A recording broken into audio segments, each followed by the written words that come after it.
Gracias por abrirme una vez más esta ventana. El petróleo es el más globalizado de todos los productos que se comercializan en el mundo. Históricamente, los grandes cambios en la industria petrolera venezolana siempre fueron desencadenados por acontecimientos geopolíticos que, si sabemos aprovecharlos, se decantan en nuestro favor. Ese fue el caso de uno de los más extraordinarios capítulos de nuestra historia petrolera. Me refiero a la apertura petrolera. Vamos a ver atrás la historia. La guerra entre Irán e Irak se prolongó por 8 años entre 1980 y 1988, durante los cuales Irán amenazó con interrumpir el tránsito petrolero por su orilla del estrecho de Hormuz mediante misiles de fabricación china Silkworm. Afortunadamente no lo hizo, porque el petróleo que se produce en el Golfo Pérsico pasa todo por allí. Finalizada aquella guerra y exhaustos los dos países, Saddam Hussein exigió a las monarquías teocráticas del Golfo Pérsico que indemnizaran a su país por las pérdidas que sufrió para frenar la revolución islámica chiita del ayatolá Khomeini. Rechazado su pedido, Saddam se volvió contra sus antiguos aliados e invadió a Kuwait. Para contenerlo, se formó una alianza árabe occidental conformada por 31 países, encabezada por el presidente Bush de los Estados Unidos y por el rey Faisal de Arabia Saudita.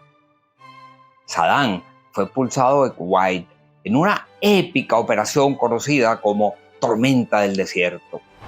Al retirarse, incendió más de 800 pozos petroleros de Kuwait. Concluido el conflicto, se interrumpió la producción petrolera tanto de Kuwait como de Irak, porque las Naciones Unidas le aplicaron un embargo a este último.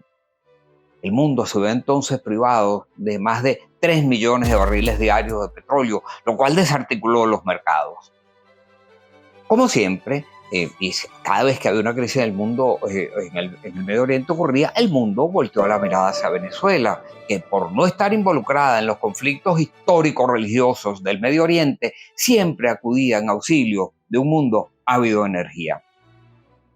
Pero Venezuela nada pudo hacer en esa oportunidad. Estábamos envueltos en nuestra propia conflictividad política interna. En efecto, el 4 de febrero de 1992 se había producido un intento de golpe de Estado encabezado por el comandante Hugo Chávez. El golpe fue controlado, pero el malestar político continuó hasta que Carlos Andrés Pérez fue acusado de haber utilizado $250 millones de la partida secreta para ayudar a Violeta Chamorro en Nicaragua y devolver la paz al Centroamérica, por lo cual se le abrió un juicio al presidente venezolano y fue destituido en 1993. Se nombra entonces al historiador Ramón J. Velázquez, quien ejerció la presidencia por un año hasta tanto se convocaran nuevas elecciones, en las cuales, por cierto, resultó electo por segunda vez Rafael Caldera. En medio de tanta inestabilidad, la economía venezolana cayó en una profunda crisis. Así, para el año 1994, se produjo una fuerte corrida bancaria que condujo a una crisis financiera y a la insolvencia masiva que afectó casi a la mitad de la banca venezolana. En ese momento desaparecieron varios de los más emblemáticos bancos del país y la recesión afectó profundamente a toda la economía.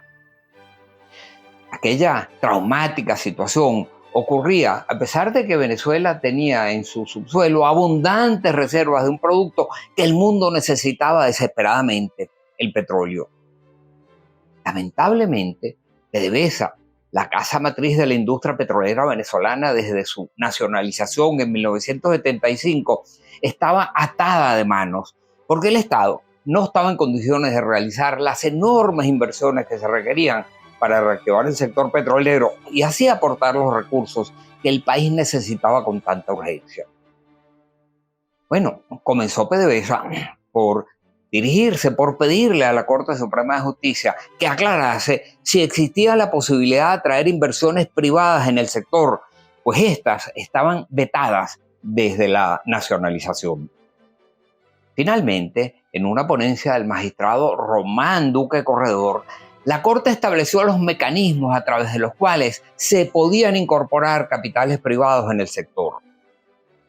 Consideró entonces PDVSA que el problema era ahora más político que jurídico y le pidió al Congreso que fuese el propio Parlamento quien fijase las bases mínimas de negociación con los capitales privados. Se abrió un intenso debate a nivel nacional. No hubo universidad donde no se discutiera el tema, no hubo un rincón del país, ni colegios profesionales, ni academias, ni cámaras de comercio donde el asunto no despertase intensos debates. El petróleo toca profundos sentimientos nacionalistas y por ello organizaciones como Fundapatria, presidida por el doctor Luis Vallenilla, se oponían a aquella apertura.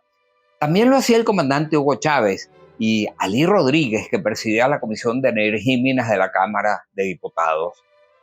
Oponerse a la apertura petrolera se transformó en el leitmotiv de la campaña de Hugo Chávez. Pero las encuestas demostraban que el 75% del país apoyaba la apertura. Finalmente, el Congreso aprobó las bases mínimas de negociación que servirían a PDVSA para abrir un intenso proceso de negociaciones que fue universalmente reconocido por su transparencia y que incluso se transmitía en vivo por televisión. Aquel proceso despertó un profundo interés en un mundo que estaba ávido de petróleo desde la Guerra del Golfo. Todas las grandes transnacionales petroleras se interesaron. Se contemplaban inversiones de más de 65.000 millones de dólares que hubiesen permitido aumentar la producción petrolera de Venezuela por encima de los 6 millones de barriles diarios. Los contratos finalmente se suscribieron y en los casos en que correspondía se enviaron al Congreso para que ésta comprobase si se ajustaban a lo que ellos mismos habían aprobado en el Parlamento. Así la apertura cumplió con todos los extremos legales. Gracias a aquella apertura, Venezuela retomó el rumbo de crecimiento económico y el país regresó con fuerza a los mercados. Siempre había sido Venezuela considerada como el abastecedor más seguro y confiable de los mercados petroleros internacionales, no solo por la abundancia de sus reservas petroleras, sino también por su privilegiada ubicación geográfica, muy cerca de los grandes mercados y muy lejos de los conflictos del mundo islámico productor de petróleo. Además, contaba también PDVSA con un récord extraordinario de cumplimiento de sus obligaciones contractuales. Pero regresemos al presente. Hoy, nuestra economía está sumida en una crisis mucho más profunda que la que existía en las circunstancias antes descritas.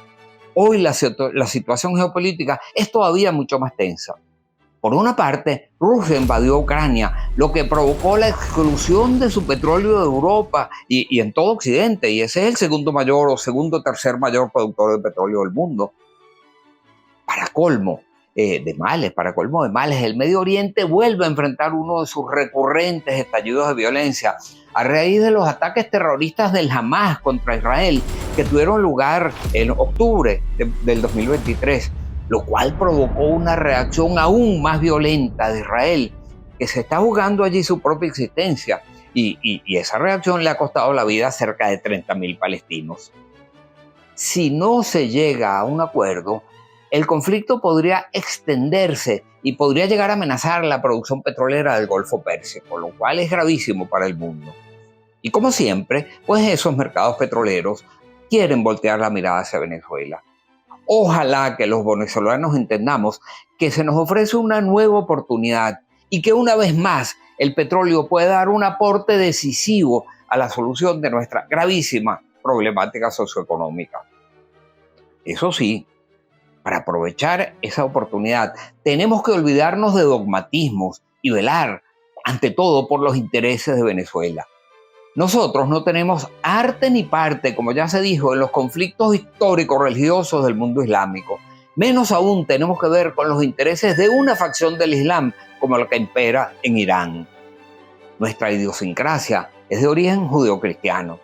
Tenemos una historia, unas tradiciones, un idioma, una religión, unas costumbres que nos vinculan todas al hemisferio occidental, donde estamos geográficamente ubicados.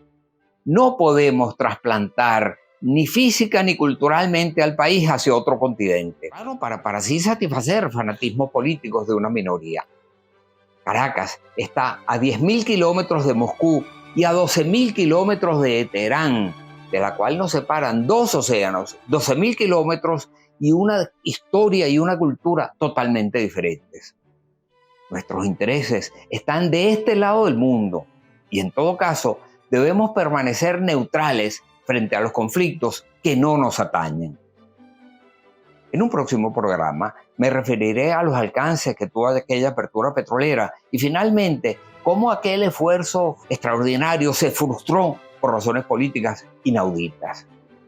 Hoy, Venezuela debería estar atravesando por el mayor boom económico de su historia y no es eso lo que está pasando.